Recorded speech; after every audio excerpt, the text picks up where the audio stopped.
think we're at a stable point here on folks entering in. I don't think we have any more in the request area right now, so we'll go ahead and start. So I want to say thank you to everybody here, and like Lisa said, we're super excited about the session here, and I'll tell you that we initially had targeted this program for a few neighborhoods in our area, and the word just got out across a wide span of Colorado and other places here too. So we are excited, thrilled, and quite honestly humbled here by the level of interest and participation desired in the program. And I know some of you here this morning are just here to see what the program is about, and we'll make your decision after. But we welcome everyone here this morning here, and to go along with the program here. I just want to check first, are you guys seeing the slides in full display right now? Yes. Okay, great. For an overview, this is what we're going to cover this morning here. We'll start off with intros. I got a little motivational video to show you and to show what can come out of the program here in terms of keeping your neighborhood safe.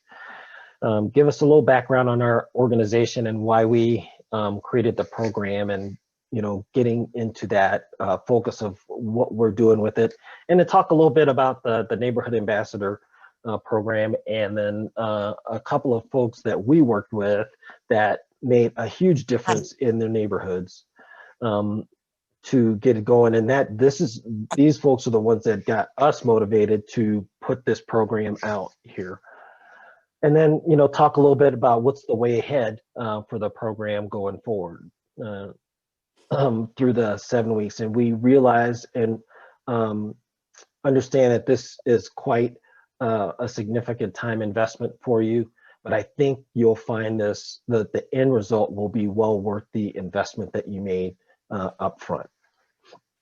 So with that, just want to do a couple of introductions, or a few introductions for us here with our group, with the Tri-Lakes United Methodist Church's Emergency Preparedness Group. I'm Andre Mouton. I'm the leader of the group.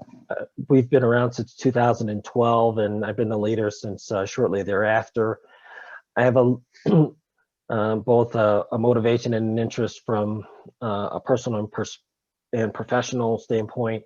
I come from an emergency management background. I was the emergency manager at the Air Force Academy for 6 years, and during that time frame was the emergency manager there for the Waldo Canyon fire and the Black Forest fire. I also currently work for the Department of Homeland Security and Infrastructure Protection, so seeing fires and the impact from that, we're in that all the time. And so we can see the devastating impacts it has both on our neighborhoods and also on our infrastructure here. So with that, I'll pass it over to Lisa to do a quick intro for herself. Well, hi everybody. I started out without any background in this at all. I had no training in any of it, but then we had the Hayman fire, the Black Forest fire, the Waldo Canyon fire, and a lot of other little fires that I could just see from my house, and the ashes were landing on my deck. And then we found out about the Community Emergency Response Team, and we hosted a class at our church. That's how we started our emergency preparedness group. And then after that, the Woodmore HOA got me trained in how to do Firewise lot evaluations. Matthew Nelson from Woodmore is on the meeting today, and he'll be helping us throughout the course. I have learned now how to run a chipper safely, very safely. You should hear my safety briefing. You will hear my safety briefing if you come to that class. And but we helped clean up in Black Forest all the burn scar there, and now we're trying to prevent that from happening in the future. So the more training I've had, we did the Wildland Fire Assessment Program, Lot Assessor class, and the Wildfire Adapted Partners and Fire Adapted Colorado sponsored me and Matthew Nelson to go to the Neighborhood Ambassadors Conference 2 years ago. And I've done the National Fire Protection Association Home Ignition Zone class called Assessing Structure Ignition Potential from Wildfire. It's always so many syllables. But that's what I'm going to be summarizing for you in modules 2, 3, and 4. And we're going to be using that with the Wildland Fire Assessment Program checklist that I put in the chat in those modules. So it'll be all make sense as we go through in order. I'm really looking forward to helping you all learn more. Thank you, Lisa. And let's go over to John Rickman now. I wasn't in on the start, but I joined fairly quickly and have been one of the core members all along. I've kind of taken over the public information officer role. You can see a picture on the right of me presenting to the NEPCO meeting, telling you what we've got going. And we'll be working with NEPCO. They've put this out to a lot of you that are in attendance today, and Matthew Nelson and his group. So I'll be involved, but I'll be primarily on the sidelines, helping put information out. So other than that, I'll leave it at that and go on from here. All right. Thank you, John. And just folks, John will have to drop from the call here this morning. He's doing a great thing and going with his wife to get her COVID vaccination. And, we're very high on that too. So if you're able to get that, we highly recommend it here. All right. So what I'd like to do is go through quickly with introductions for you guys here and just let you talk just very quickly about yourselves. And we're basically looking for your name. If you have an idea of the number of properties or lots in your area of interest, then an estimate is just perfectly fine. And then what your interest is and what you would like to get from it. And I'll walk us through this list. We have a lot of people on the call here. And so I have a list of folks to, we got one more. Dave Root's coming in here. So we'll start off with our Woodmore friends. And is Matthew Nelson on the call this morning? Yes, I am. All right. You want to tell us a little about yourself and the areas that I mentioned here on the slide? Sure. My name is Matthew Nelson. I work for Woodmore Improvement Association. We got about 3,100 homes, and I'm really excited for this program because I think it's going to get a lot of good done. Awesome. Thank you. And Andrew McCoy, are you on the call this morning?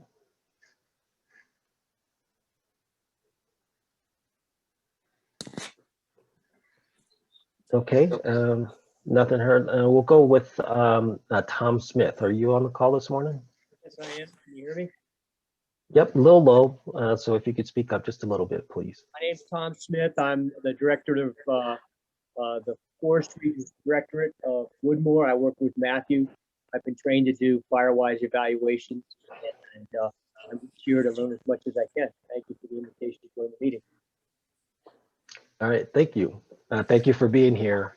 Let's go over to the Bentry area, and we'll go with Ed Herlick.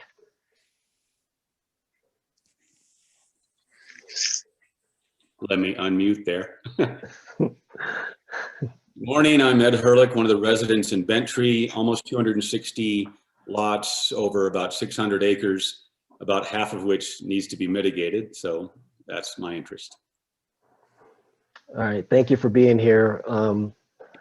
A large area in our neighborhood. So yeah, really appreciate you and your efforts coming forward. And let's go over to Mark Widener. I think I saw him come in this morning as well. Yeah, hi, Andre, I'm here. Mark Widener, I'm also a resident in Bentry, almost 9 years now. So when I moved in, I saw the Waldo Canyon fire and then the Black Forest fire the next year. So heavily interested in what we can do here to prevent those issues in our neighborhood.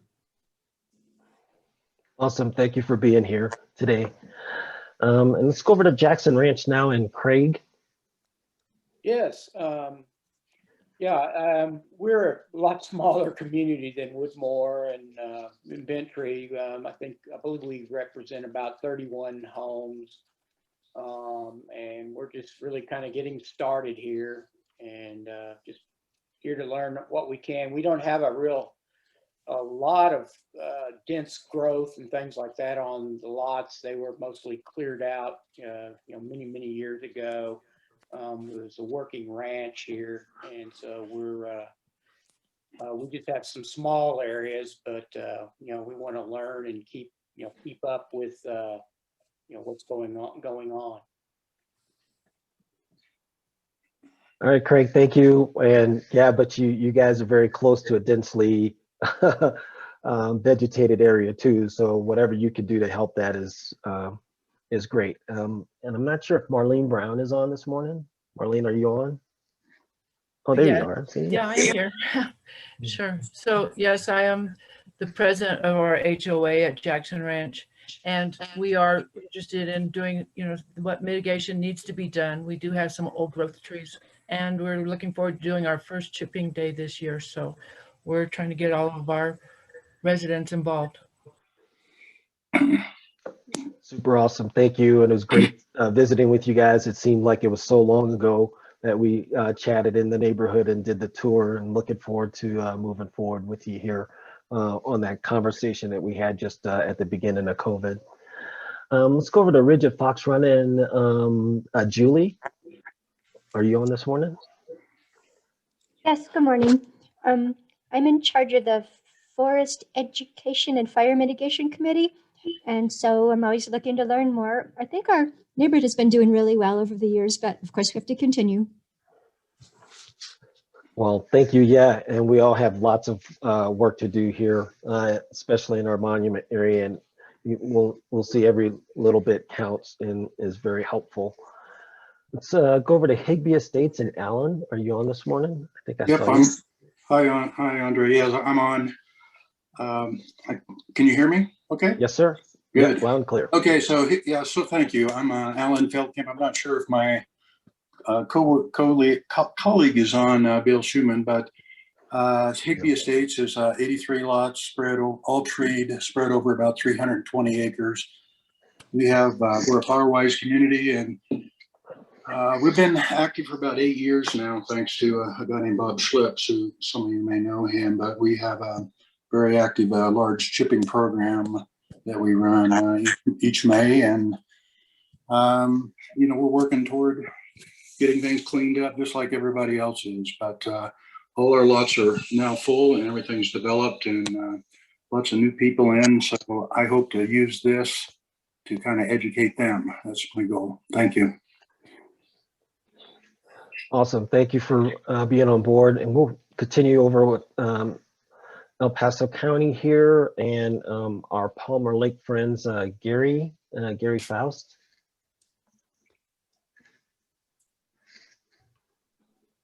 Okay, about Lisa Edwards. There are a couple, so may not been able to get on together. And hey, Andre, this is Dave Larrabee. You skipped Forest View Estates. Oh, I'm sorry. You're right. Let's go back to you. Go ahead, David. My apologies. Yeah, sorry.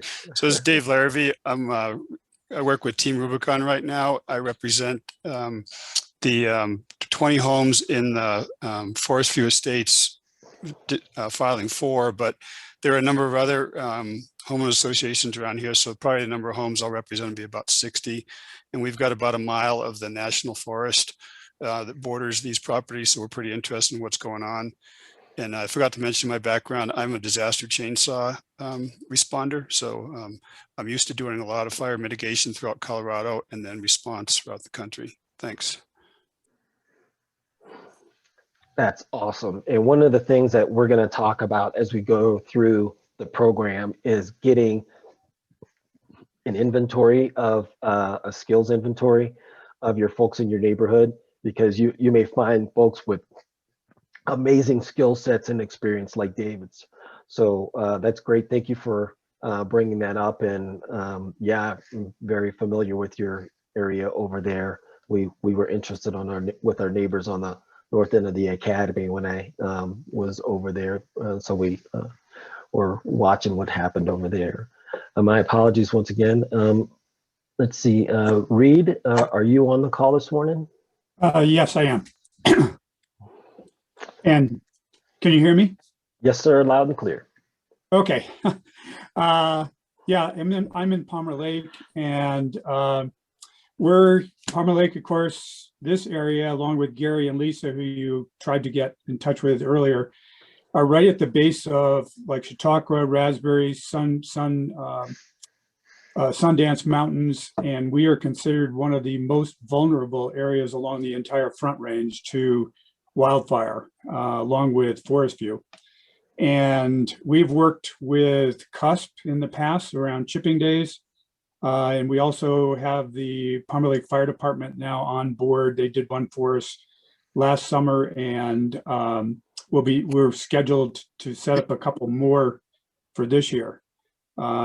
We have I don't know the number, but we have, if anyone's familiar with Palmer Lake, we have a number of very small treed, wooded lots, many of which have never been mitigated. Working with CUSP over the last 4 or 5 years, I would say maybe 10% have been mitigated through CUSP. And so what we hope to get out of it is to find ways to motivate those who haven't mitigated to do so, to help protect their neighbors and themselves. Awesome, thank you, Reed. You're welcome. That hits it right at the heart of the concern here, and I'll talk a little bit more about that here going forward here. Let's go over to the Rivers Divide folks over on the eastern side of the county, or at least relative to Monument. Let's start with Kim. Good morning. My name is Kim Weeks. I'm just a homeowner and a stay-at-home mom. We have 91 5-acre lots on the ridge of Rivers Divide, and some of the neighborhoods back up to state property, and we overlook Bijou Basin. A lot of this area has not been mitigated, and we don't have an HOA, but we have homeowners who are interested in mitigating their own property. So I've been working at it for a couple of years. I've taken your classes on fire mitigation twice, because every time you learn something new. And so we're just here to find out more information and see if we can help our neighbors out. Super awesome. And, you know, we've built this program in mind with both formal HOAs and those neighbors that are neighborhoods which are just trying to gather residents together to do the work here. So we're pretty excited about that capability or that discussion piece here. Also in your neighborhood, Curtis and Carlene, are you on this morning? Yes, I am. I am a friend of Kim's, so I'm going to piggyback with her, and we're going to try to learn as much as we can and hopefully spread this to our neighbors and make our neighborhood a safer place to live.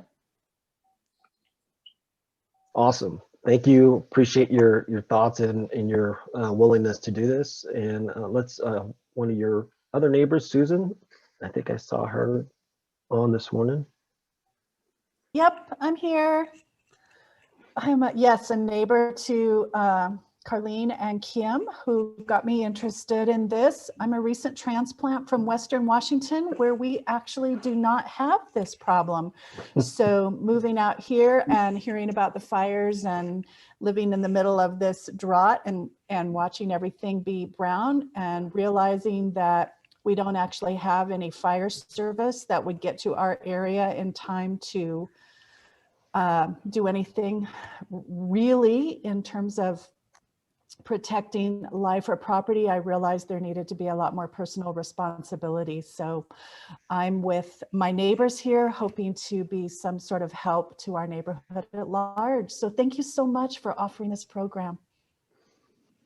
It's exciting to hear, and it's motivating to us to hear people wanting to become part of the program and doing the work here.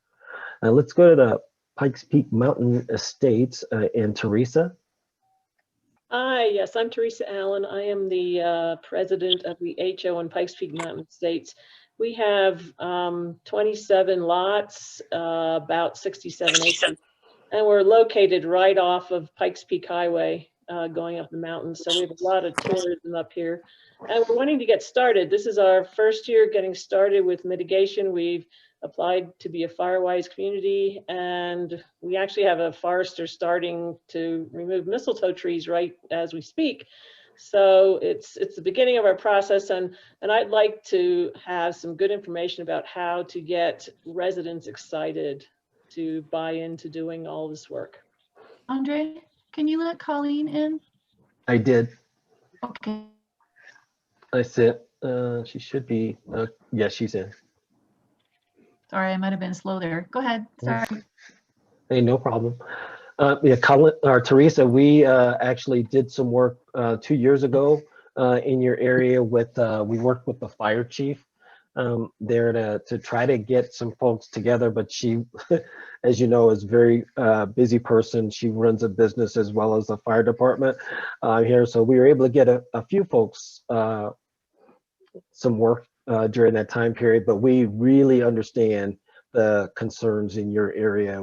As we walked through it, we were just looking around going like, wow, so much to do here. So we applaud you for being here. Mm-hmm. Okay, let's go ahead. I'm sorry, I didn't mean to interrupt you. I'm good, that's all, thanks. Okay, all right, let's go to our Teller County friends over in Woodland Park and Bill Ryan.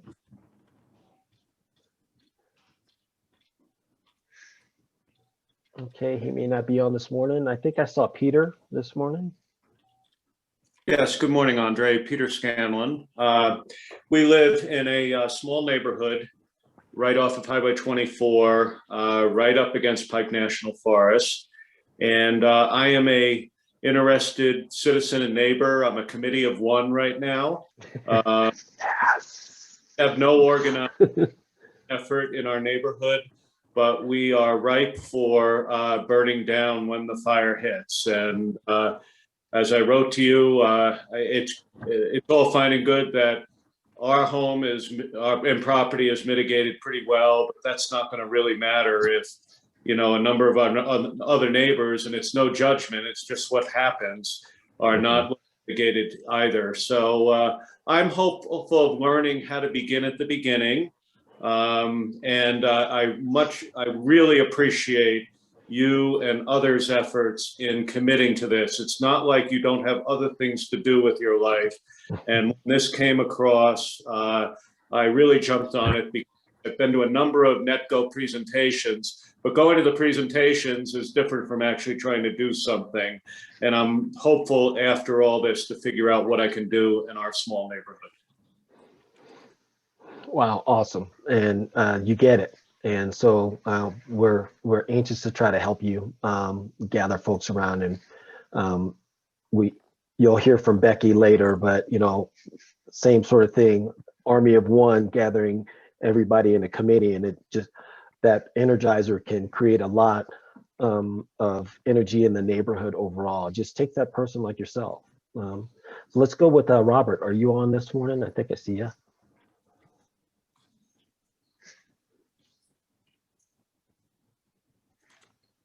Okay, maybe I'm wrong there. Okay, let's go over to Douglas County in Brad over in Valley Park.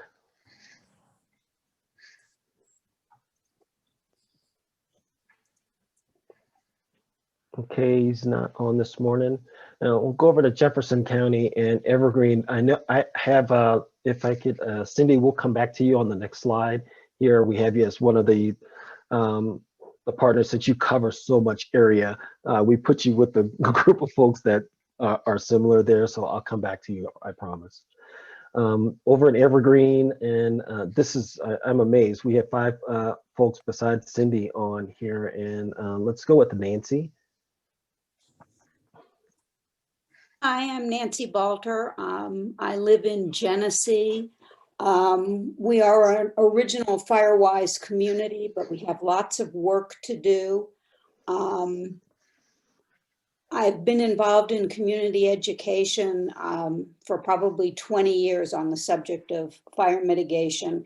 And I've always aspired to get a neighborhood effort going and have never been able to do that. So I'm excited about tools for how to engage neighborhoods, not just individuals, in doing fire mitigation. Our fire district is relatively small, about 4 square miles, 1,500 homes. And we have a CWPP that's about to be released that's definitely going to get everyone's attention. So we want to be able to build on that. Awesome. Thank you for being here. And let's go now to Julianne. Yes, hi. I'm Julianne Coram. I am part of a unit called Soda Creek. We're one of the largest in Evergreen. And our fire department just expanded our area. So now we encompass a little over 500 homes in our area. I've been a part in my old neighborhood, part of the fire department, as well as getting grants for wildland efforts in communities. In my old neighborhood, moved up here 3 years ago and promptly joined our leadership team through Evergreen Fire to help develop the area and what our efforts that we are doing here. I'm looking for any assistance, you know, for resources that we can all trade from the things that we've been doing, you know, slash programs onto the home assessment training and things of that nature. So I'm very interested in helping to expand what we're doing here and provide any resources and assistance I can as well. Thank you, Julianne. And I'm pretty excited to hear about that. Yeah, I'll show a report here in a little bit. You know, the Evergreen area is a pretty high area of concern. If you look at the numbers for the hazard area, I'm sure you guys all have done that. So I applaud you guys for getting together and the work that you're doing. Let's go with Jennifer now.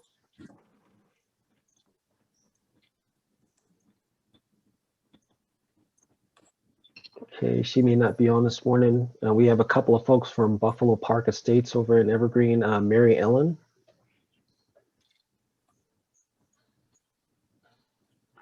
And she may not have been able to come on. And Rob Meek, are you on? Yes, I'm here. I'm Rob Meek. There's a couple of neighborhoods, Buffalo Park and Evergreen Hills. We've been active for a few years. I don't know when it started for sure. I've been with them for 2 or 3 years on a couple of years on the leadership team, but I haven't done much leading. So hopefully I will learn more about what I should be doing here. But we've had 4 chipping weekends, and we've got small grants, and we've used those for like roll-offs to put slash and stumps in, things like that. But we need to get more people involved and get some groups together and get some bigger grants going and get some things cleaned up. Awesome. You folks in Evergreen, if a name of, and I don't know exactly what subdivision he lives in, but if my boss for my job lives in Evergreen, and if I hear about one of your, that he lives in one of your neighborhoods, I am going to guilt him into helping you because he is a former wildland firefighter and he's good with a chainsaw. So just have to be careful with him. His back is not so great some of these days, but I'll find out where he lives. And then if that's the case, I'm going to guilt him into talking to you. All right. All right. We have Send them our way. Another large group of folks from Bailey. I'm pretty energized to see you folks here, and I think you already have a neighborhood ambassador, a spark plug there. Let's go to Lucy.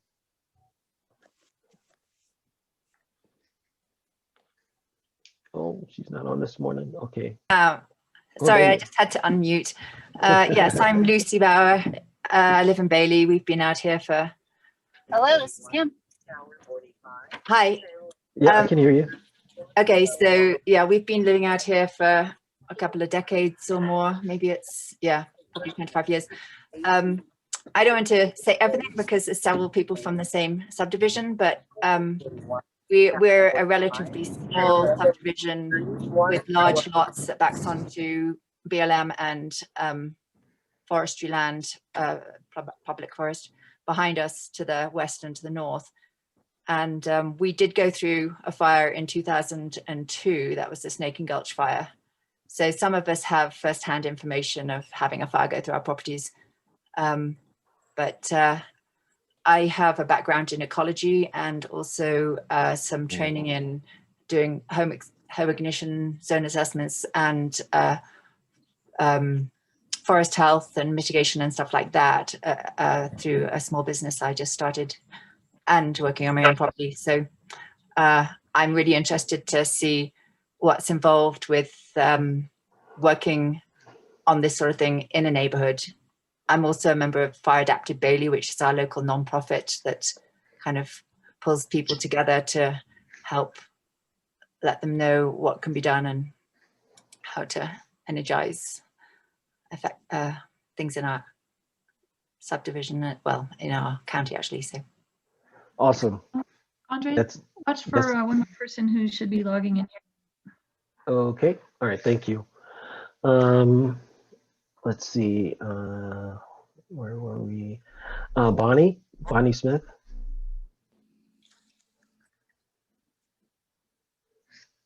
Okay, she may not be on. Paula. Yes, I'm here. All right. Yes, I'm in the same neighborhood as Lucy.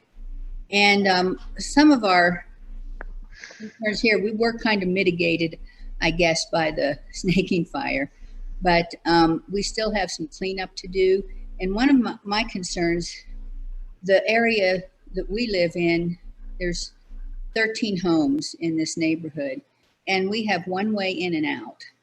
So one thing I thought would be a good thing to have some neighborhood plan as to what we do if the road is not passable because of fire, and to see what we need to do to make sure that that doesn't happen.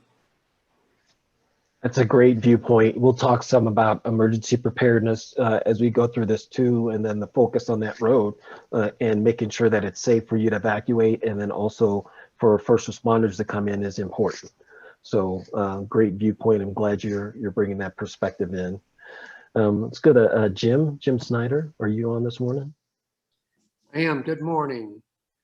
I live out in Bailey off of 43, which is off of 285. Out here, I'm not in charge of anything, so I'm on this call to kind of learn more. We've had our property, we've done some mitigation on our property after I learned some things from the fire chief. Our area, the residences are anywhere from 2 to maybe 10 acres, a lot of wooded area. And so I'm here to learn. Thank you for putting this on. It's good to be here. Thank you. Well, thank you for being on, and appreciate where you're sitting with that concern here. And we'll talk more on that. Let's go to Susan. Are you on this morning?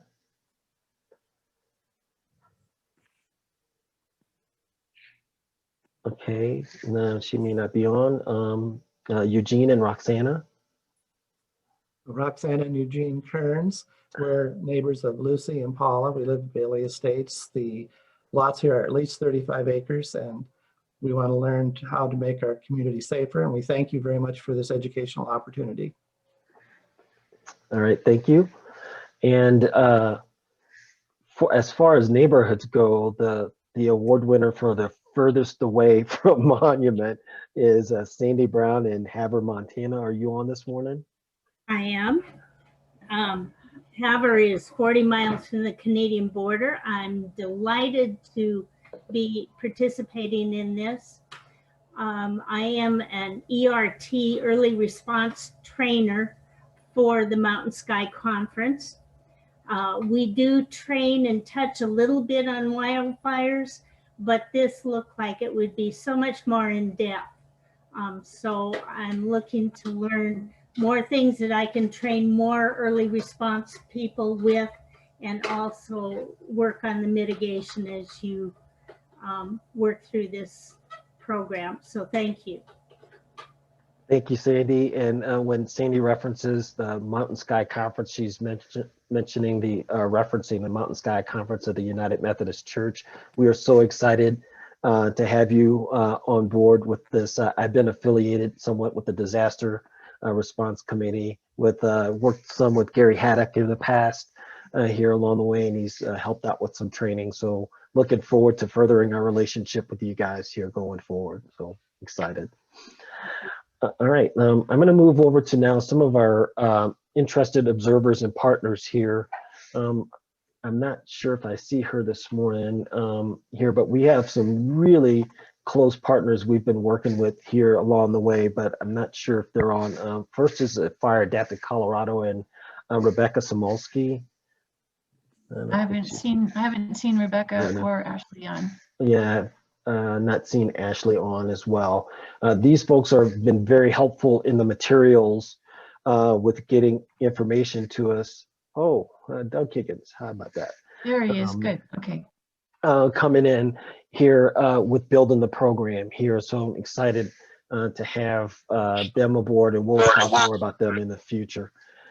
Let's go to the Elk Creek Fire Department and Julia. I think I saw her on this morning.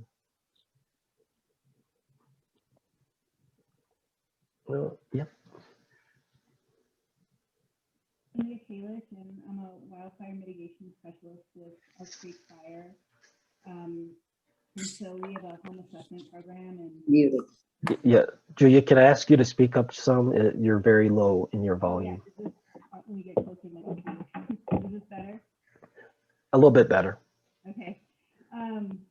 So we're actually in Elk Creek Fire District starting a community ambassador program. And so I'm really here to learn from Andre and Lisa about how to do that, and as well as just learn from everybody about how to motivate residents to take action to reduce risk in their neighborhood.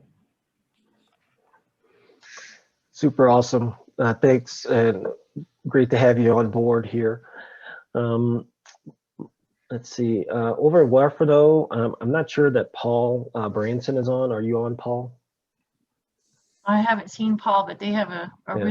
they're really interested in getting going, and we'll be communicating with them whatever they've missed. Yep. And then over in our Teller County friends, either Don or Becky. I don't see either of them either.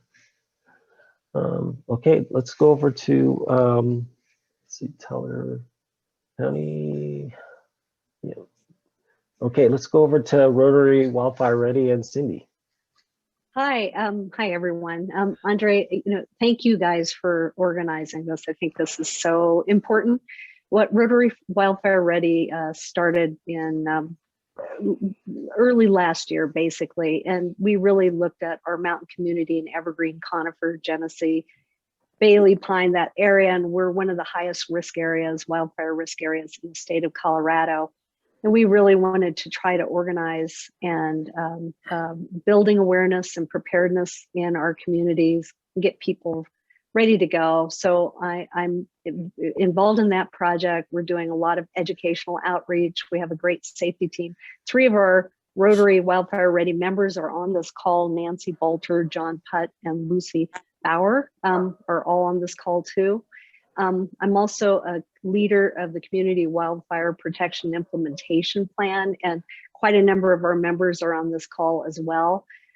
Biggest challenge, I think, for us in trying to mobilize more neighborhoods to create programs like this is a replicatable tool to be able to share with them. That's so what you guys are doing is absolutely fantastic, because it's really hard to start over and over again without something duplicatable.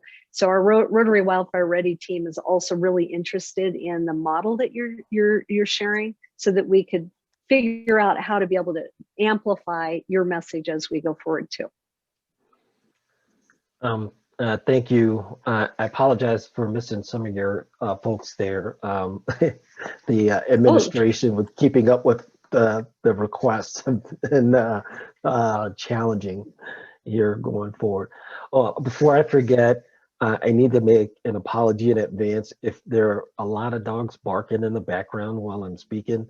My wife and I have quite a few dogs, and I don't want to say how many for fear of having to invoke my Fifth Amendment rights here. So, but I apologize in advance if they get too loud here.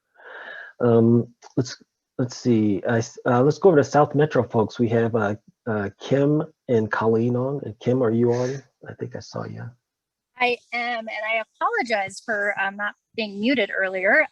So my name is Kim Spuler. I'm with South Metro Fire Rescue. I'm actually here for two reasons. One, we're pretty good at home assessments and we can talk mitigation. However, it's that neighborhood hardening that we're really interested in. And so I'm looking for ideas and just what works, what doesn't, and just help be the liaison and the catalyst for some of the communities in our area. But also I'm a homeowner and up by Grant, and I am surrounded by Pike National Forest off of 285 and 58. So I'm also looking to see how to get it to rural areas, you know, that are strapped for cash, and how to get creative with mitigation. Awesome. And Colleen, I saw you on this morning as well. Yes, hi, thank you for having me as well. Again, Colleen with South Metro Fire. Kim and I, Kim did a nice job describing just South Metro Fire.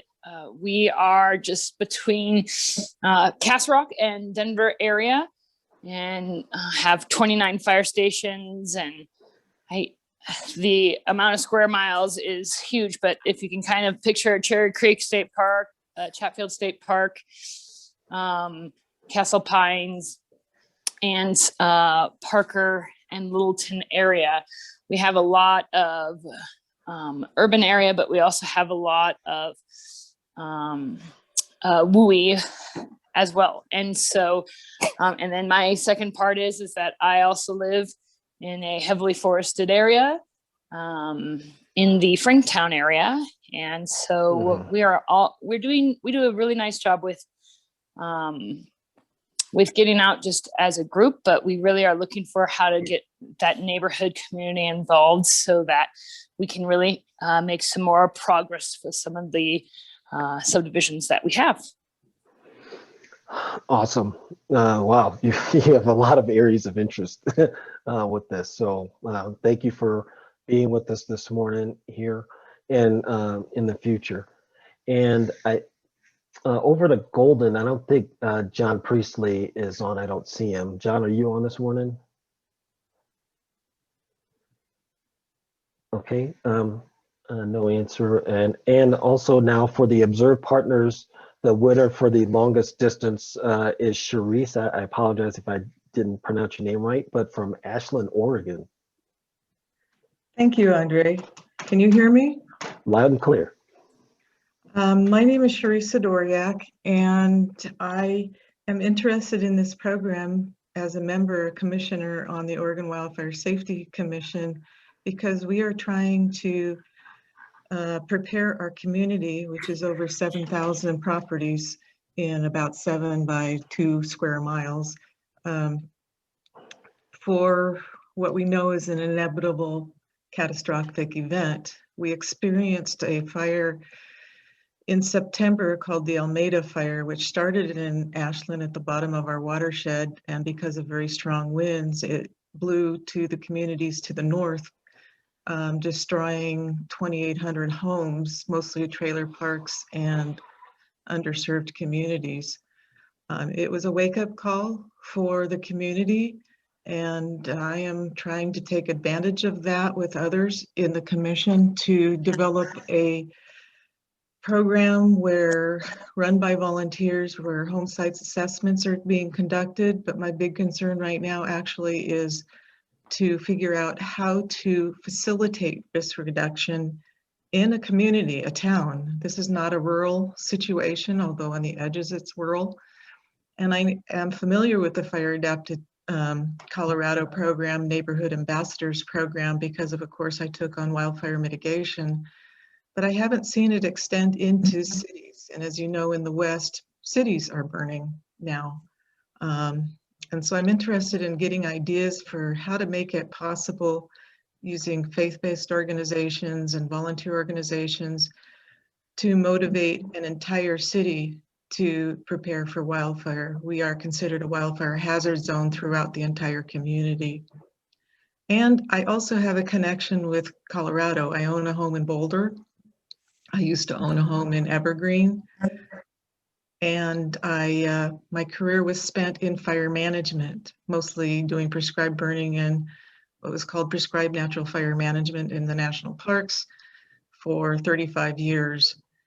One of the events that occurred in my career was the Cerro Grande fire in Los Alamos, New Mexico. I was responsible for that fire, and it burned 2/3 of the national lab, and many people lost their homes.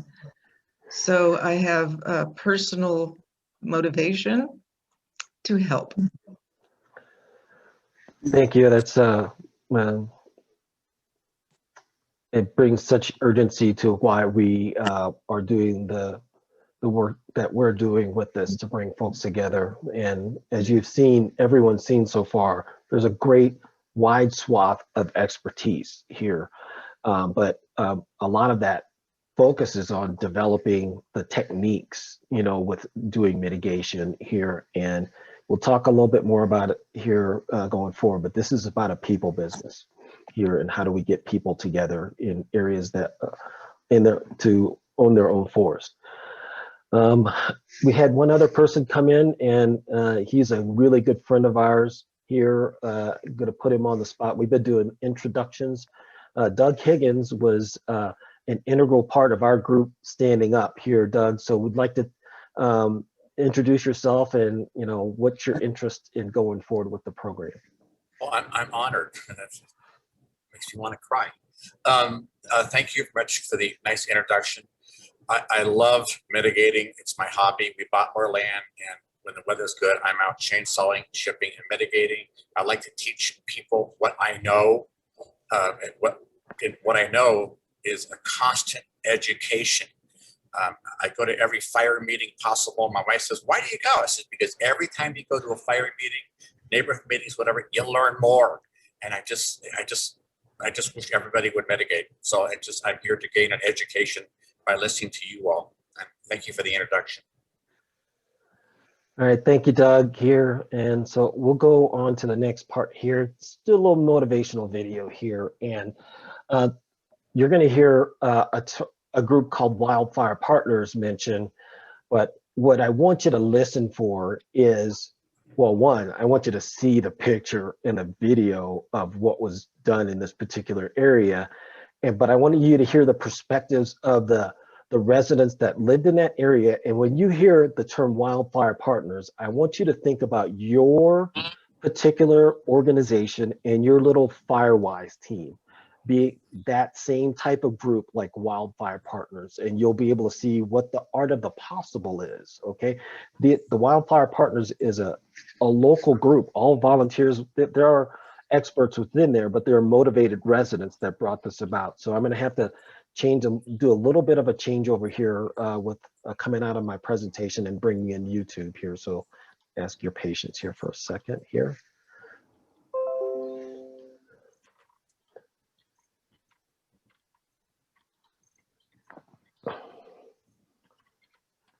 All right, I think you should be able to hear my video here. Can you hear the video, Lisa, or the audio? Yes, and we can see it. It'd just be about 5 minutes of playing.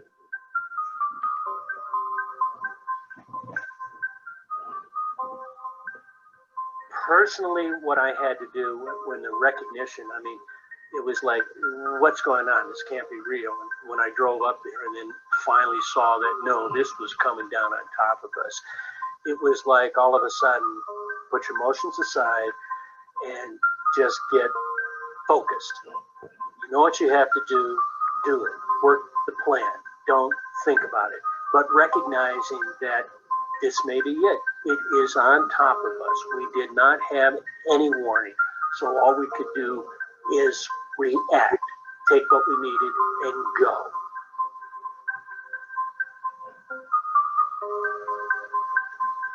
Pulling down an unmitigated driveway to an unmitigated structure, and you're in the emotional toil of an advancing fire front or embers or just all of the emotional content with that, you want to do a good thing and you pull down and they haven't done the pre-work to enable you to be successful, it's heartbreaking. And so then you make that decision that this is not a defensible space, and you know in your mind that you write it off and you move on to something more defensible.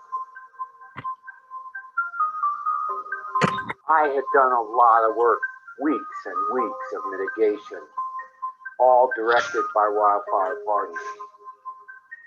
When we left, I had seconds to get out of here, and all I could do was turn it over and hope that our work would be successful.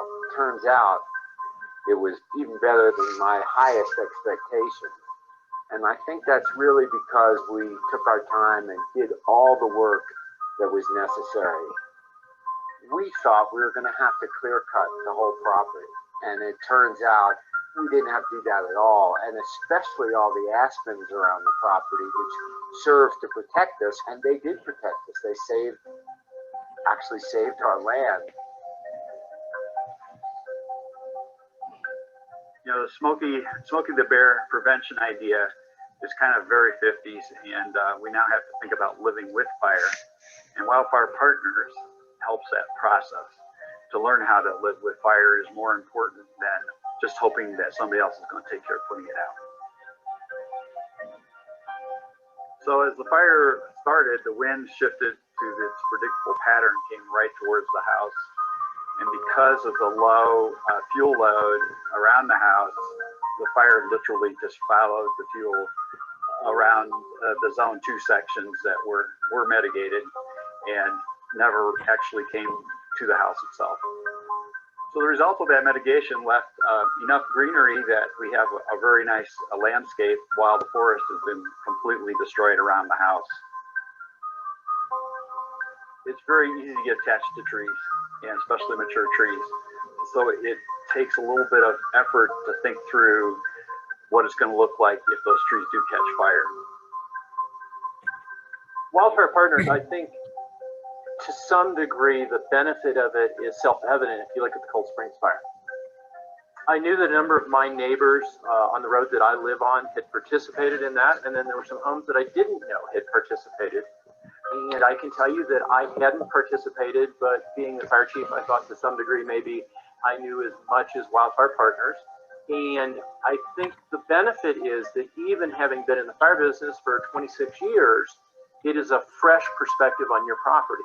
That it's a different set of eyes that looks not just at your fuels and horizontal and vertical continuity and trees and shrubs and bushes, but also the building construction elements and the other pieces that they look at. Being a professional in the business, I'm going to enter Wildfire Partners. I'm going to have a second set of eyes come look at my property. And I think the trick is that mitigation is, always present. It's never ending. And the trick is how do you efficiently use your time? And I think Wildfire Partners will help prioritize, where you spend your efforts. I would highly encourage everybody to do Wildfire Partners. And if you have considerations about it, keep in mind that nobody is going to make you do anything. It's all voluntary. So you'll learn all kinds of ways to protect your house that work. After the fire, looking at how things went down, I am certain that our house was savable because of the work we had done with Wildfire Partners. If you live in the mountains, you need Wildfire Partners. So anybody who's interested in living in the mountains, call them.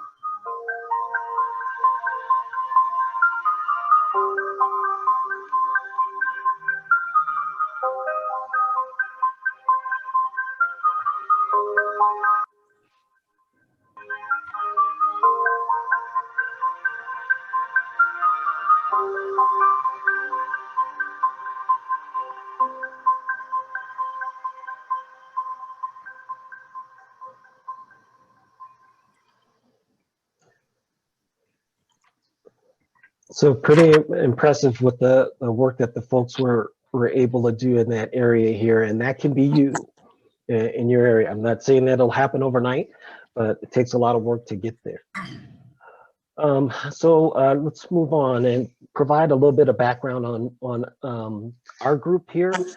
We're located in Monument, Colorado, and I know many of you, when you saw this program, you said, well, why is a church group doing this? You'd think that this would be more involved with, a professional organization to go forward here, but we've had this feeling and outgrowth since the Waldo Canyon fire. We wanted to find some way to help. And so we had a group of us, and it's very much like your neighborhoods. We had folks that were interested in helping.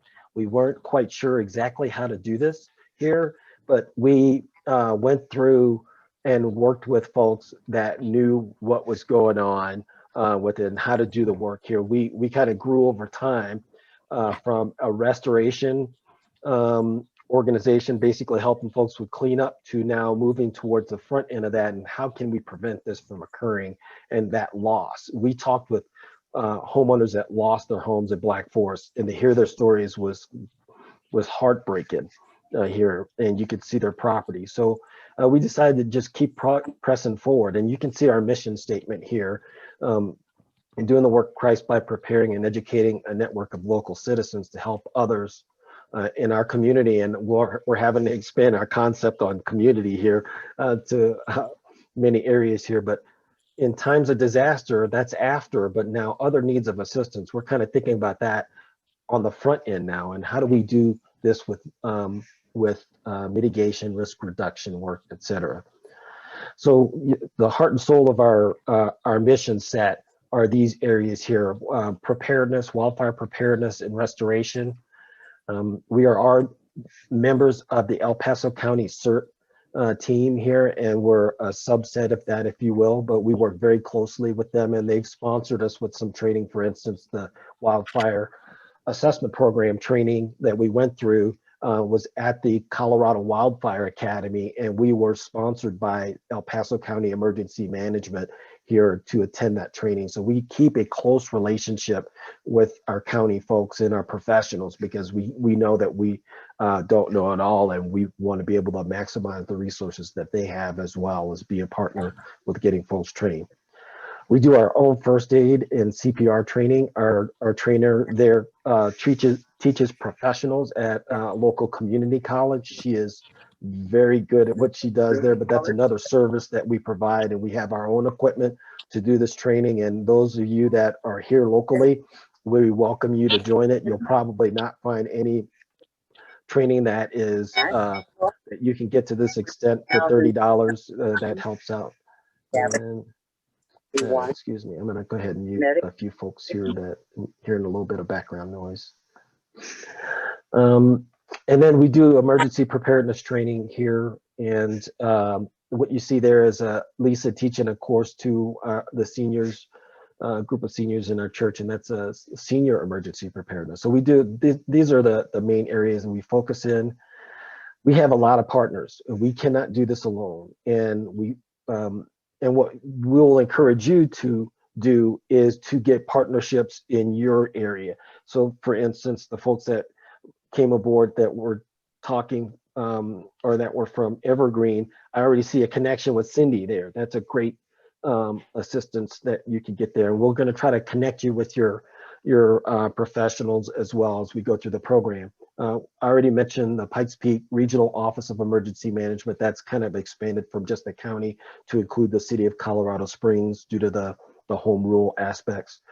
I see one of our really close partners, Dave Root here from the Colorado State Forest Service, and we'll have Dave talk to you here in a couple of modules about the resources that our professional foresters can provide. And then the Tri-Lakes Monument Fire Protection District, we work really closely with Jamie Bumgarner. He's on this morning. Welcome to you both here. And we want to encourage you guys to work with your fire and forestry, local fire and forestry professionals. I think it's going to be important for you to have that relationship, and they know your neighborhood in and out and the work that you're doing here. And they may have some resources that may be able to help you with your risk reduction efforts. We talked about Fire Adapted Colorado here, and that's a larger organization, or an organization that has a wider expanse across across Colorado. here, but we'll talk more about this term fire adapted versus fire wise, and the goal of moving towards that. There are nonprofits out there, and Cindy is with one of those in Rotary Fire Ready. We also work with a disaster recovery ministry called Hope Restored, and they really the ones that got us going forward. They go and work with homeowners who cannot do the work themselves. Either they're not financially able to do that, or they're not physically able to do that. And there may be some of these types of organizations in your area here to help you. So we'll talk more about working with those types of organizations.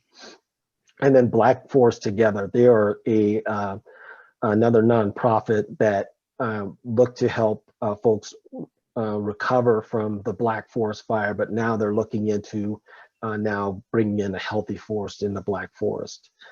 And then Sunrise United Methodist Church, they were our partners when we were starting out here and doing some of that cleanup work in Black Forest. They had Sawyers, folks that went to the S212 course here, and myself. We did a lot of tree cutting together and work over in Red Rock Ranch too. So you can't do it alone. We haven't been able to do it alone here. So we have partners, and we're going to encourage you to have partners going forward. For us in our wildfire related efforts here, we started out doing individual properties, and we were focused on that. And that was our basic learning steps here going at the beginning. You may say that's not that many work days, but we focused on properties, and we're just a small group.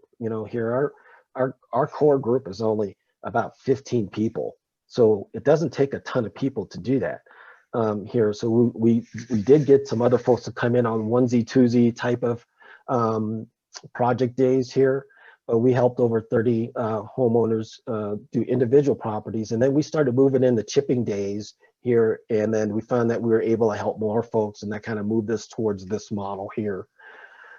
We've worked all over El Paso County. We've worked in and around Black Forest in the Monument area, also over in Ute Pass. We did spend a summer working over there, and then in Southern Douglas County as well. We think getting information out there to folks is important. So we've hosted community wildfire information events like you see in the picture here, and we will do that again this year on May 1st. And then we've also supported the county in doing theirs, and other organizations who are doing like events. We're happy to support those. With all of that work, we were recognized by some pretty impressive organizations in the fire business. You see the organizations, I won't read those there, but last year they all co-sponsored the National Wildfire Mitigation Award, and we were honored to receive that last year. This only motivated us.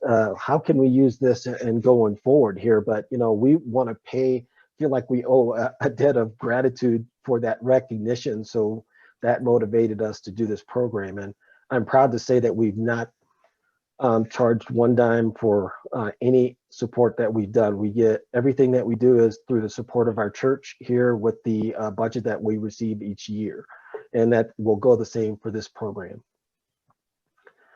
Just to show some pictures of the work we did, we started off in single property projects in Red Rock Ranch in terms of a program like this. And you could see the gathering that we did with Lucy McGuire and her property. There are neighbors and residents in this group as well as our group here. So we worked for a couple of months in that area here. You can see us doing some chipping work there with the residents here. And we did the cutting as well as the chipping in here. When we work with you guys, we'll encourage the residents to do their own cutting here, and then we'll help out or guide you guys to have a consolidated chipping effort. And that's what you see down below. Pre-work gathering here in Colorado Estates. This is Lisa's taking a picture of me doing the initial in-brief with the folks here on the first rolling chipping day here. And then what you see on the right is actually a follow-on year of, or a follow-on effort, not this one. No, that might have been that same day actually. But here's a group doing their own rolling chipping day, working with the Tri-Lakes Monument Fire Department. So they have their own chipper. So there are resources out there that you can do. And so if the folks get out there and do it, you can start doing some of this reduction of the vegetation out there in partnership with professionals. For in some results here, and I will tell you that I won't say that this is perfection here. There's no such thing, but it certainly looks better, what you see here. And what we did with this and what you're going to have to encounter also is, what do the residents want to do with their property? And we worked within the guidelines that Lucy McGuire gave us here. She wanted to see some pretty rocks that she had placed around this area of her property.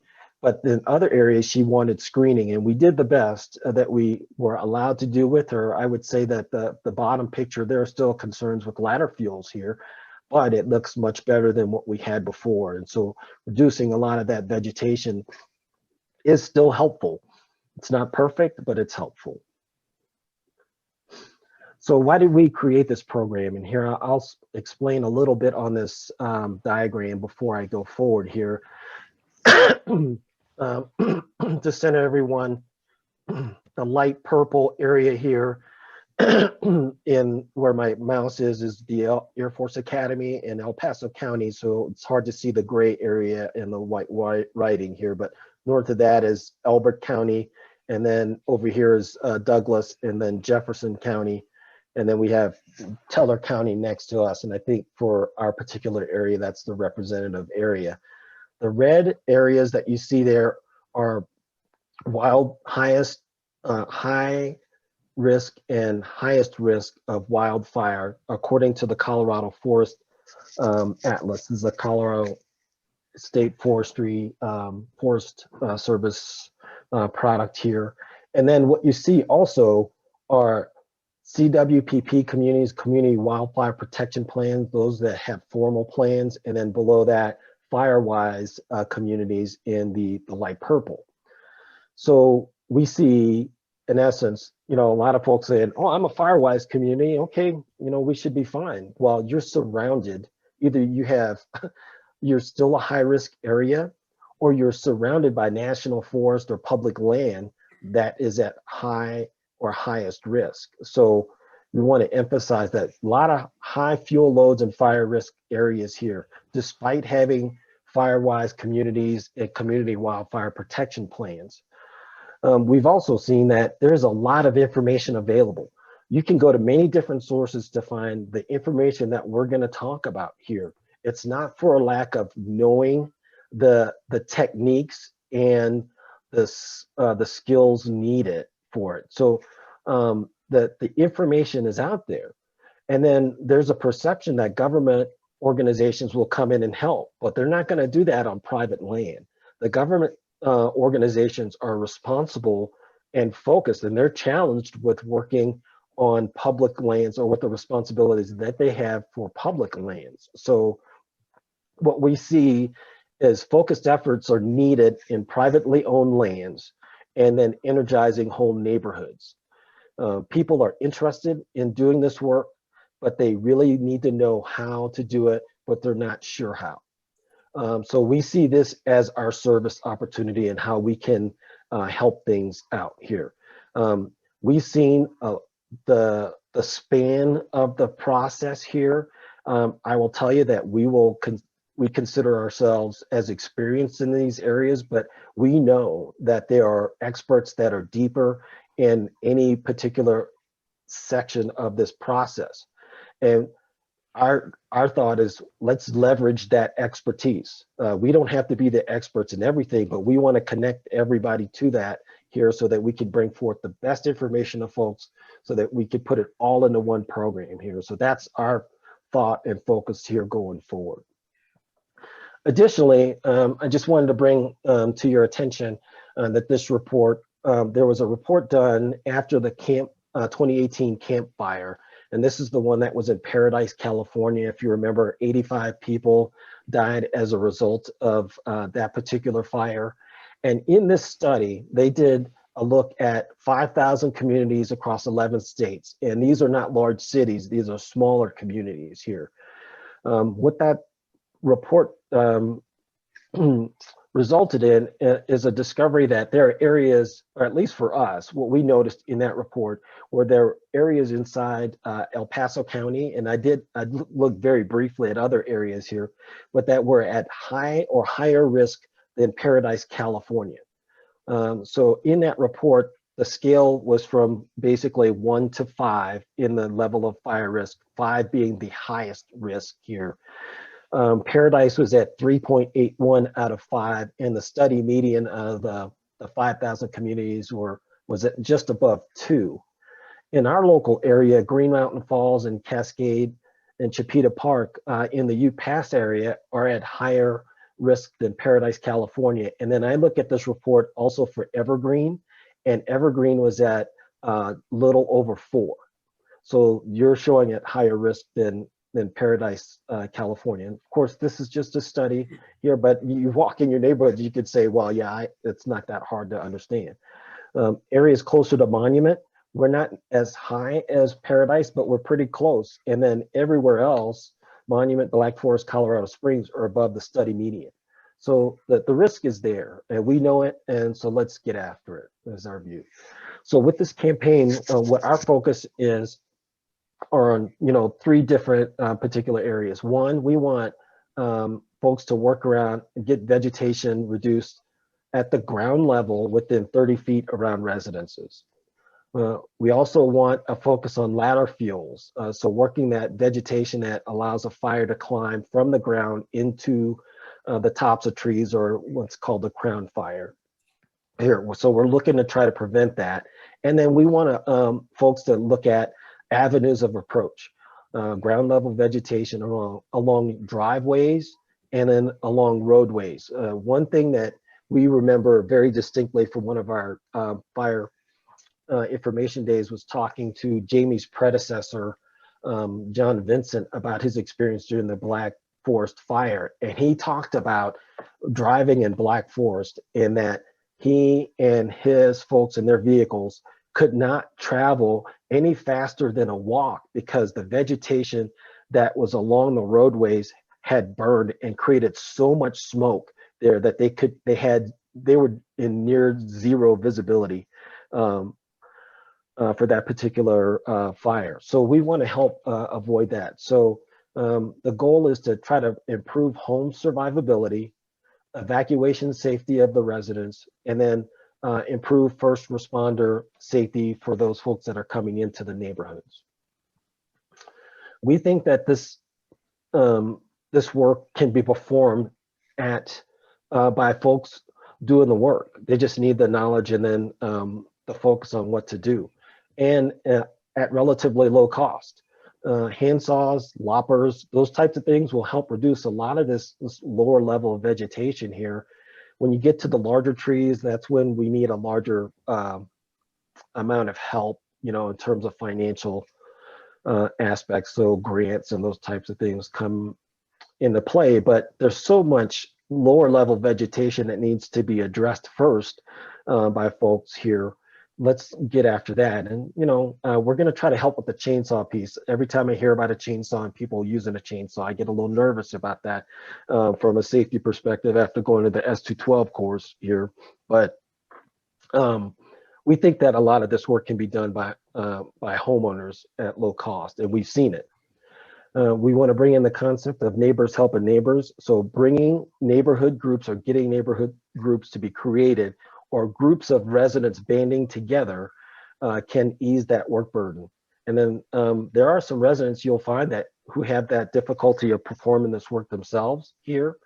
So if you can get your neighbors together, you may be able to identify some of those folks that need the help here and help them with their reduce the vegetation on their property. But the key to this is the neighborhood ambassador, at least at the beginning, and finding those folks that are motivated to bring those folks together to organize the efforts within their neighborhoods. And then also taking the other neighbor residents who are motivated to do this and getting them to help with the other aspects that are important with risk reduction work in that neighborhood. So you may have a person that's really good mechanically and willing to be the chipper lead, or a person that is willing to, or sets of folks that are willing to do the assessments, or folks that have stuff, you know, they have tools or whatnot to help with the mitigation efforts. So you see the other aspects here, but once you form that committee, then I think that's, and you have that neighborhood ambassador, you are well on your way to improving the safety and cohesiveness of your neighborhood. So, you know, what's a neighborhood ambassador? We did not coin this term. We don't claim it here. We learned it from Fire Adapted Colorado and the Wildfire Adapted Partnership here. And it's that person who can organize, communicate, and coordinate things inside the neighborhood. But that person is definitely an energizer of folks in that neighborhood. And it's really important for that person to be able to be present in that neighborhood to bring folks together. Here, I don't see Beth here. Yeah, she's on. Oh, okay, cool. So I have a couple of testimonials to go here, and what we're looking for a discussion here for our ambassadors. You know, what was your situation prior to organizing here, the activities that you conducted in the process, and the successes that you achieved here? And so we'll start off with the Red Rock Ranch and Beth Longquist. Good morning, Beth. Thank you for being here. Good morning. Yeah. So, well, we started kind of in 2014, really. And it was kind of unsuccessful. We did 2 chipping days where everybody hauled everything to a central area. And we have a volunteer HOA where you don't have to pay your dues. 207 lots, right up nestled towards Mount Herman here in the National Forest. So like 12 people were able to haul stuff off their property, and it cost the HOA over $4,000. That was an expensive return. So they told me to find a different way to do this.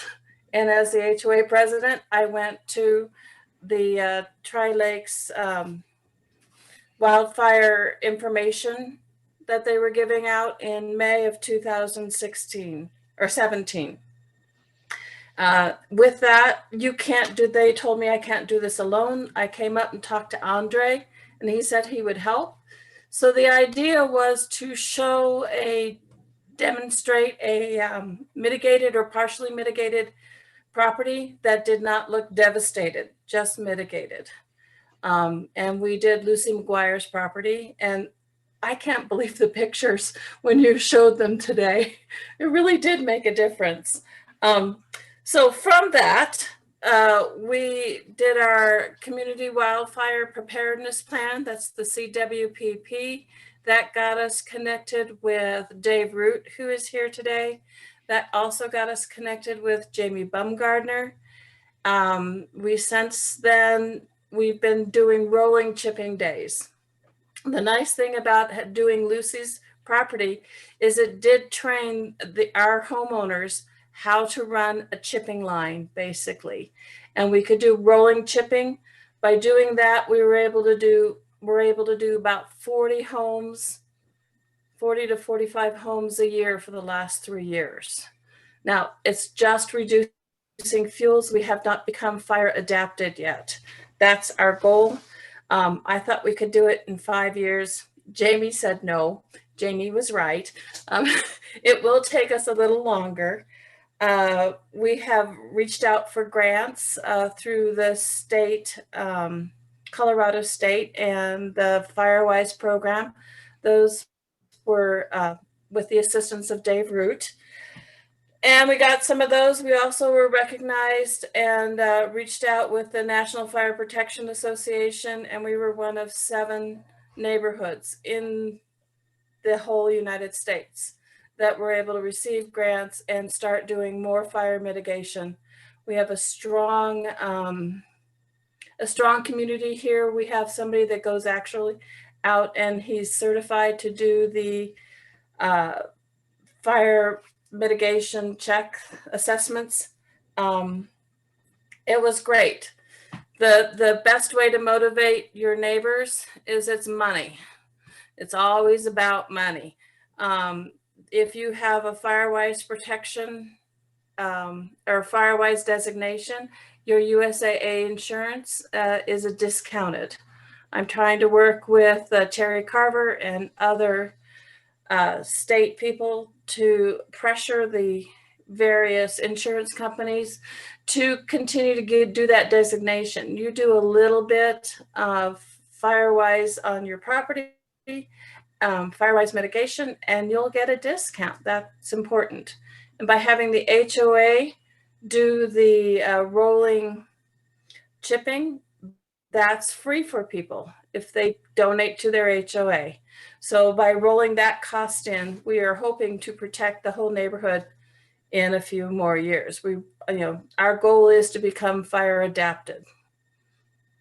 There you go. And then the newest thing that we're working on is our evacuation plan. And you can't actually call them evacuation routes because you might be, there's one main way into the Red Rock Ranch area. And everybody's going to want to go that way out. There are 5 different exits. Some of them, you call them, what do we call them? Egress exits. And we just want everybody to know where all the other 4 are, because when there is a disaster, the Sheriff's Department will go ahead and direct you as to which way you are to leave. Prior to that, though, so that's what we're working on currently. We did some mitigation. We're still continuing the mitigation, and the neighbor to neighbor, we have a group of 5 people that go out and they're starting to chip and take care of people's lots. Sawing and taking care of people's lots, preparing them all to get chipped. And now we're going to start introducing the idea of, you're going to have to evacuate, and you're going to have to evacuate quick. So there you go. Awesome. Okay. Thank you so much, Beth. I really love working with you guys here. And Beth's perspective, like she mentioned, she's a formally organized homeowners association here. And now we'll go to Colorado States, which is not a formally organized homeowners association. And it took a person energizing everyone else in that neighborhood. And we'll go to Becky Zitterich now. Yeah, thank you. I moved back to Colorado about 2.5 years ago, and my neighborhood is beautiful, ponderosa pine forest, but I'm a plant biologist and I grew up on a Forest Service lease. So I immediately recognized that this forest is in a situation of impending doom. And I wanted to do something about it. I could see that just mitigating my lot was not going to do it very much. The whole neighborhood needed to be addressed. And I'm motivated out of a sense of stewardship, that because I love the forest and I wanted it to be healthy and beautiful. And I know what a beautiful forest looks like. And I knew that we were missing the potential, and we could potentially, like many areas of the Black Forest, burn it to the ground. And so I didn't know how to tell my neighbors that, because I love these people, but I didn't want to be that guy that kicks the fire ant pile on next door, if you know what I mean. I didn't want to preach to them, and I didn't know how to teach it. And my husband saw an ad in the paper for what Lisa and Andre were doing. And so I went and met with them, and they coached me on exactly what to do. And their coaching was really good. And they understood my concerns, and basically they just encouraged me to make a social effort, which is what I did. I mailed notices to all my neighbors' mailboxes, And it was an invitation, come over to my house for coffee and pastries, and we'll get together. And this guy's coming from the state forester's office, and it'll be nice to meet each other. And I had a really good turnout, really good. And Mike Till from our state forester office, he came and he spoke, and he's such an artist. He knows exactly how to not kick the fire ant pile. He knew exactly how to paint a clear picture that forest health and fire mitigation is the same thing. And that when you have a mitigated forest, it grows more beautiful. And you know, that really appealed to my neighbor's sense of stewardship. And it built a camaraderie in our neighborhood that was priceless. It was worth more than the rest of the project is, because from there, you know, it's just grown and grown and grown until I think we have 120 parcels here, and about, it's just under a section, 560 acres or something like that. But almost everybody is a member, almost everybody. And not everybody is doing very much, but you know, you start and everybody understands it. Everybody has a positive attitude towards it. And most of all, everybody knows we're here to support each other and look after each other. And in my neighborhood, the motivation came from that sense of community and that sense of stewardship and the camaraderie of working together. And we have a lot of fun, to tell you the truth. I mean, COVID's been terrible because we can't have barbecues right now.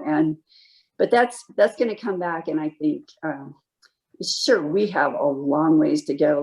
Like Beth was saying, you know, I figure it's a 10-year project if we work super hard at it. And I think we've got documentation. There hasn't been a fire through here in at least 80 years, and there should be one every 5 to 7. So there's a lot of work. But we see it as our responsibility to replace that fire with our hard work as stewards of this forest. And that's what we're trying to do. And frankly, we're having a lot of fun doing it. And that's what worked for us, is kind of a love your neighbor and have fun approach to forest health. And that's worked better than anything else here. And we really appreciate the fact that Lisa and Andre's group did all those years of clear cutting the dead trees in Black Forest after the fire. And what a heartbreaking thing that is to do, when if you'd done that mitigation before the fire, you would still have a beautiful forest. And that's our goal. And our goal is to have a healthy community of people and a healthy community of our forests. So it's been a lot of fun. We've got a long ways to go. Thank you so much, Becky. And we're learning from both Beth and Becky's groups here, because there are techniques that work in different neighborhoods that won't work in others, and some that we just never considered. So we're trying to wrap all of those lessons learned in together. And what we want to do also is create a network of folks here. I should go on, and that's in our slides here. But like Becky talked about our program goals, one of them, improve health and beauty of the neighborhoods. We need to own our own forests. We're expecting somebody else to do that for us. We should own that. That's our responsibility. So let's own what we own of that forest and work on it. We'd like you to become self-sufficient in your own wildfire neighborhood risk reduction efforts here. And that's important here. And then improve, like I mentioned earlier, improve the home survivability, your evacuation safety, and first responder safety in neighborhoods. You don't want to have to, hopefully not worry about an evacuation like this in the campfire in Paradise. This is in the afternoon, as I understand. Additionally, we want to improve relationships between neighbors. This is a prime focus for us. We want to see neighborhoods grow closer together. And we think that there will be benefits outside of fire risk reduction activities. We hear that a lot from both Beth and Becky. people willing to help each other on a day-to-day basis. So this work helps outside of the risk reduction efforts. And then we want to build a network of neighborhood ambassadors. We want you guys to be able to collaborate with each other too. So here's what I learned. Here's the things that work for us. And then if you have a question, you could ask that of that particular neighborhood when you find a neighborhood that's like yours, and then connect you with the professionals, or there are lots of great networks out there. The Fire Adapted Communities Learning Network, I've recently started looking into that. Lots of great information there. The Fire Adapted Colorado. And for us around the Pikes Peak area, we're going to try to revive the Pikes Peak Wildfire Prevention Partners with those neighborhoods that are interested in this program, and start sharing information through that avenue. Hear more to follow on that. And then all of this, we want to build at large scale here across our county, and it appears now that we have interest from other areas here. So we're looking for the bonus area of moving across the other parts of the state, and then in other states as well, as allowable here. In terms of your neighborhood progression, you've heard folks talk about it here in the FireWise versus Fire Adapted. And the FireWise piece is the first level of that we would like you to look towards here. And it's basically getting yourself organized, finding a direction, developing a plan, and then starting to take action. And what Lisa, I'm going to try to get this right, Lisa, but Lisa, her statement is that FireWise is like recognizing that you have a problem here. It's not your solution and that you're there. You've just recognized that you have a significant problem and you need to get after it.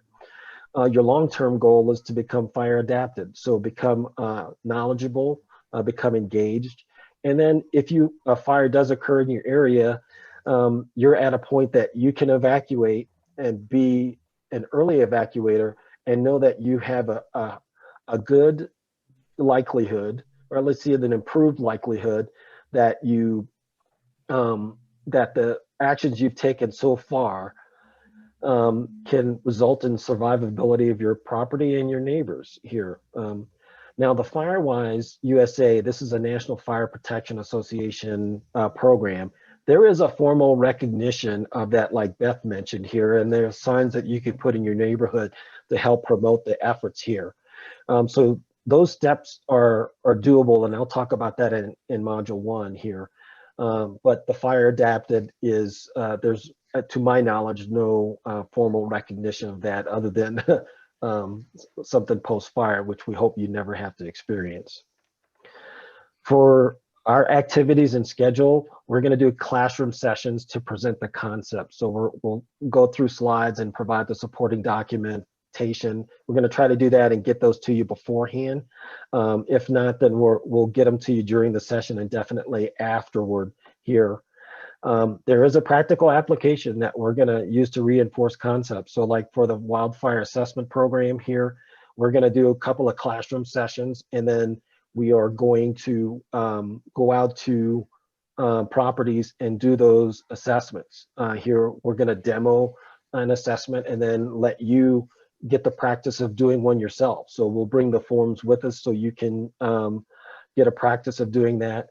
For our friends over in Bailey, and I'm hoping that you can do this as well with Evergreen, but we're going to divide our labor up here for that aspect, and I'm going to come out to Bailey, and you guys are going to help provide a property, and then those folks in Evergreen, if you're willing to come down here, we can all do that together as a consolidated group here. Since you have, I think we were looking at 11 folks here, we want to be able to help you out more in person with that.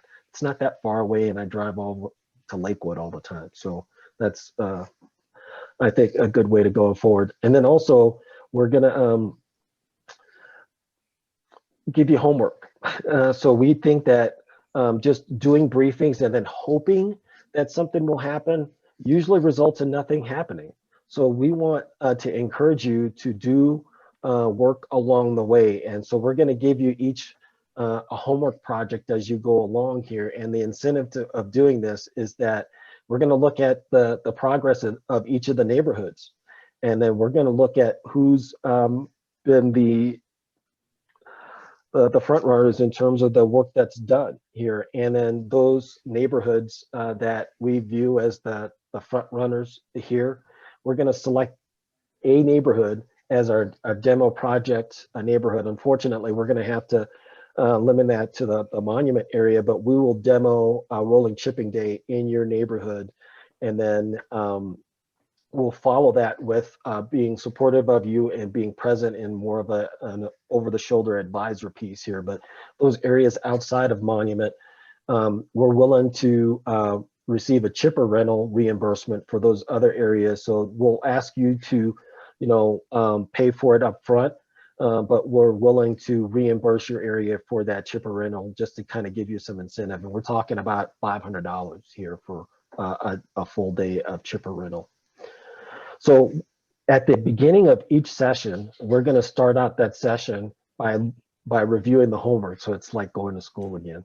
So we'll see where folks are with that here. And then we're going to record the meetings and send out the links to that for those folks who are not able to attend each session. So we understand that, we all have lives and we're all, there are things that we want to do. We're not going to be able to participate in every single session, but we're going to provide you that so you can see, what was discussed, and then you can follow along and do the homework after. So big picture groupings of activities we're going to teach you about, discussing, or we're going to discuss about how to organize and form a team. I mentioned the protect your property piece by doing assessments and looking at home hardening against embers. And we have an instructor that we're going to bring on, a professional, to talk about fire-wise vegetation, because we all hear about, well, I need to cut. Well, what's smart to have in terms of vegetation around your house? So we want to give you some ideas about what's good to have there that is survivable and smart. And then we want to connect folks with fire and forestry professionals, get their perspectives here so you can relay that, and then bring them into your organizational efforts here going forward. Improving personal wildfire preparedness. You might have to evacuate, so we want to make sure folks are ready.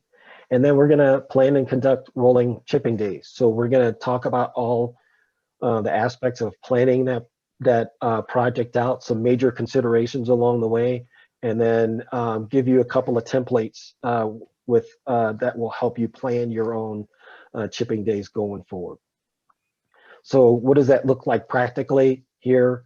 So we don't take everyone's weekends. We decided that we were going to do these sessions during the week. And I know we're asking for time in your evening here, but this Tuesday seemed to be the best time for us for about an hour and a half. And we figured that we couldn't ask for whole evenings or anything like that.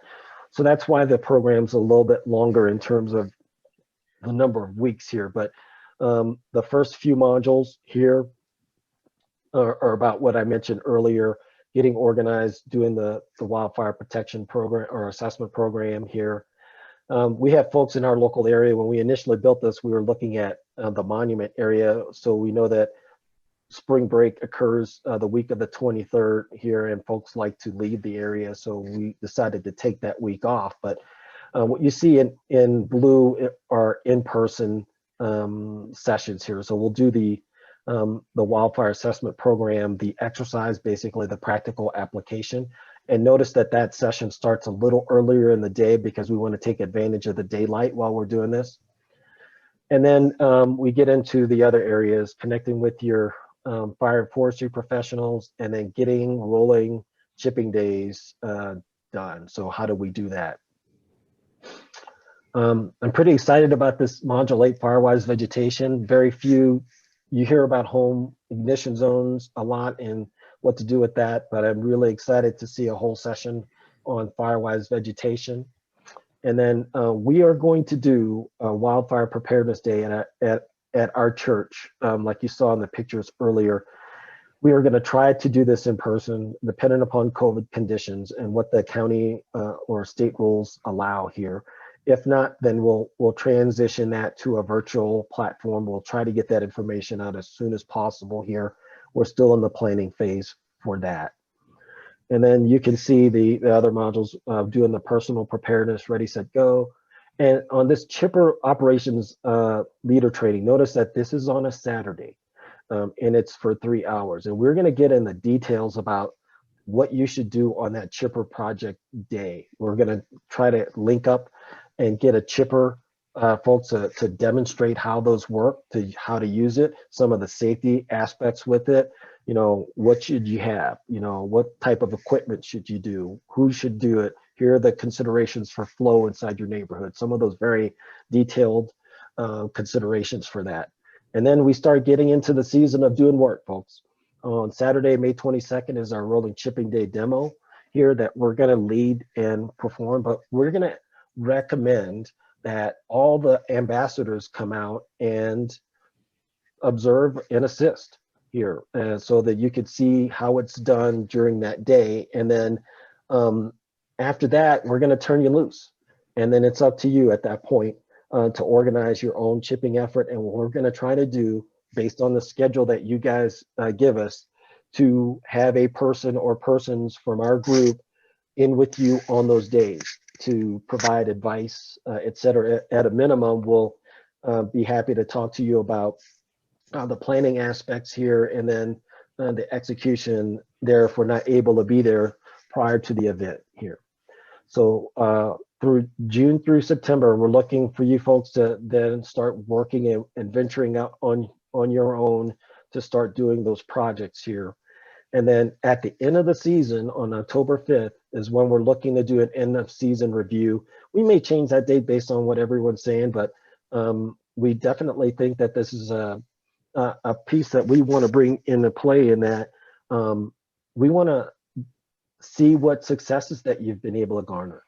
Let's celebrate the work that you've done here. Let's learn lessons from each other, and this is what worked and what didn't.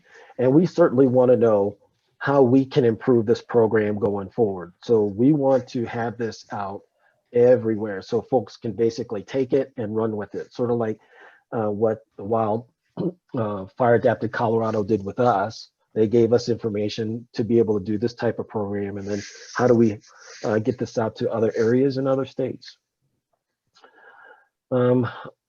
You guys can see the sources here, but I'll tell you that we didn't learn this alone. I kind of mentioned this before. We do have a good level of experience in the work we've done, but we've learned a lot from a lot of different folks. And the websites here, I highly encourage you explore them to see what you can garner from them, and there are more to follow here. I loved what I saw from Cindy in those brochures that you guys created for Rotary Wildfire Ready. They are fantastic. So there are a lot of different sources of information. You'll find what works best for you.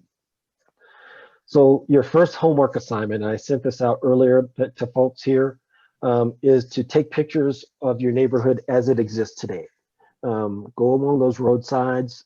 If you have community property areas for your homeowners associations, take pictures of those, and then look at those houses that are problematic here.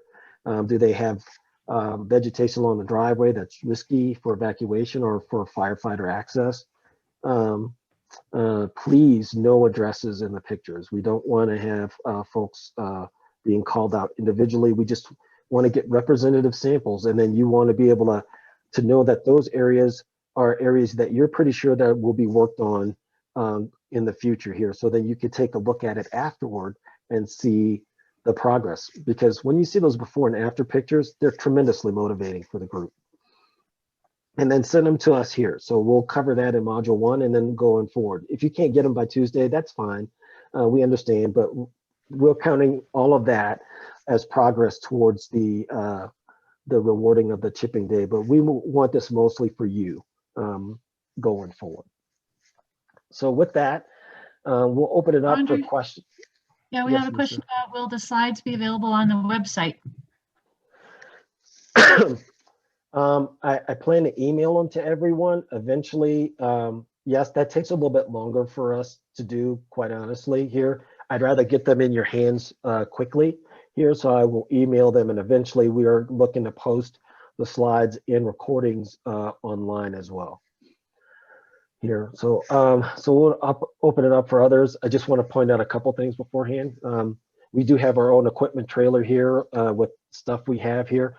Doug was really integral to this for us, help us put it together, he actually found it for us and purchased it, worked the purchasing for us here. So we are very proud of this trailer, and we bring it whenever we go on project efforts here.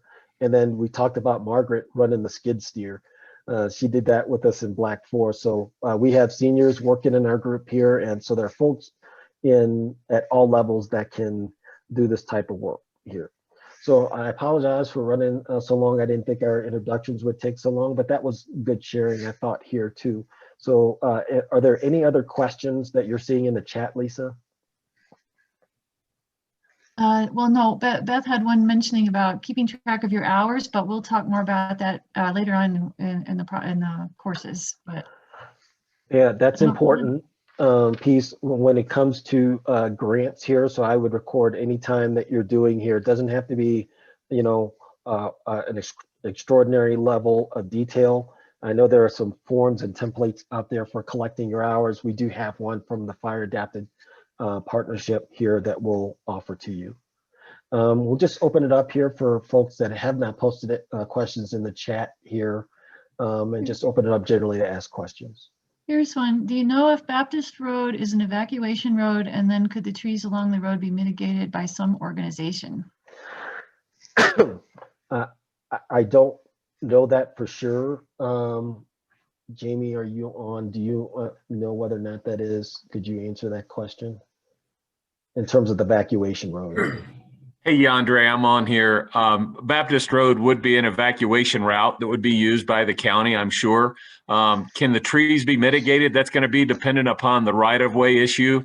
We're going to run into a right-of-way issue for El Paso County. They are more than willing to work with us on those issues, but that's just something we have to work out, is who's the right-of-way and who it belongs to. Homeowners along Baptist Road absolutely can mitigate on their property, but actually getting out into the road right away, that's going to be county or state. We'd have to work with them on that, but that can be done. Thank you, Jamie. That's a question we've been kind of exploring too, about what resources could be brought to bear, and then can we give them a plan? The county has a wildland team too, and they have resources. So what can we bring to bear? So if we give them some focused areas, maybe they're willing to work on it. At least we'll understand where we are, and maybe they'll not be resistant of homeowners who are against that road doing that type of work, or groups. So we've done some work in those types of areas. I can't say that we can guarantee that this year because of we're so dispersed in this particular program, but I think there may be some other folks that may be able to help. All right. Other questions?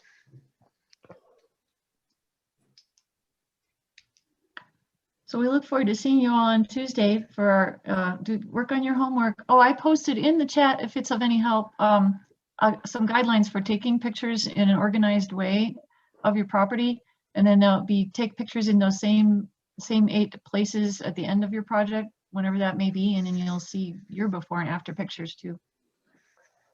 Yeah, I'm just thinking about October 5th and then showing your before and after pictures, because we're going to ask you to tell your story, on that day. And yeah, to me, it is truly a celebration. We should, celebrate the progress that was made going forward. All right. Any other questions? Okay.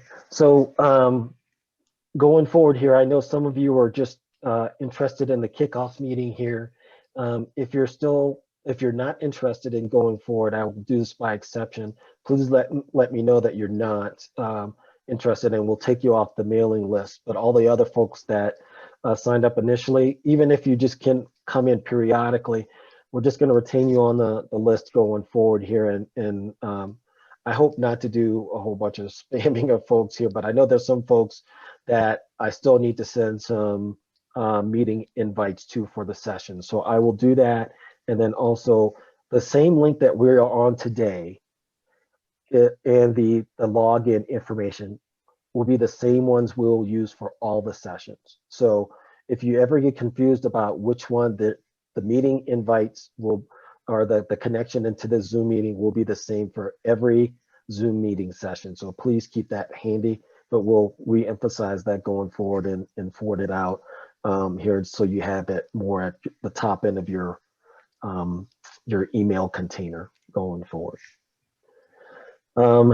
Let's see, I'll give Lisa, do you have any closing comments that you'd like to make before we go?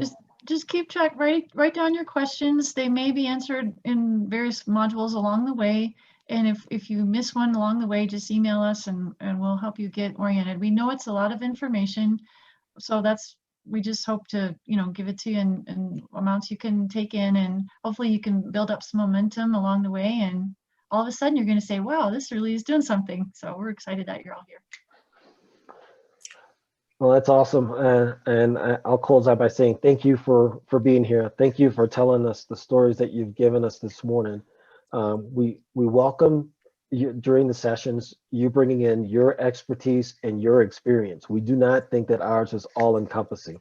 So we think it's a better program if you talk about the experiences that you've encountered along the way, or if there's a unique perspective that you bring based on your experience or your professional work here that should be brought to bear, please, bring those into those sessions. So we thank you for your time. I apologize for going long today here, but we will try to do better about staying within the boundaries. I don't think we'll have to worry about introductions like we did, so much today. So we'll just be getting right into the material when we start the sessions. So with that, I will close out the meeting and say thank you once again, and we look forward to working with you and seeing you on Tuesday at 6 p.m. Mountain Time for our folks across the country. And hope you have a great weekend and have we'll see you then. All right, take care, and you're cleared to drop.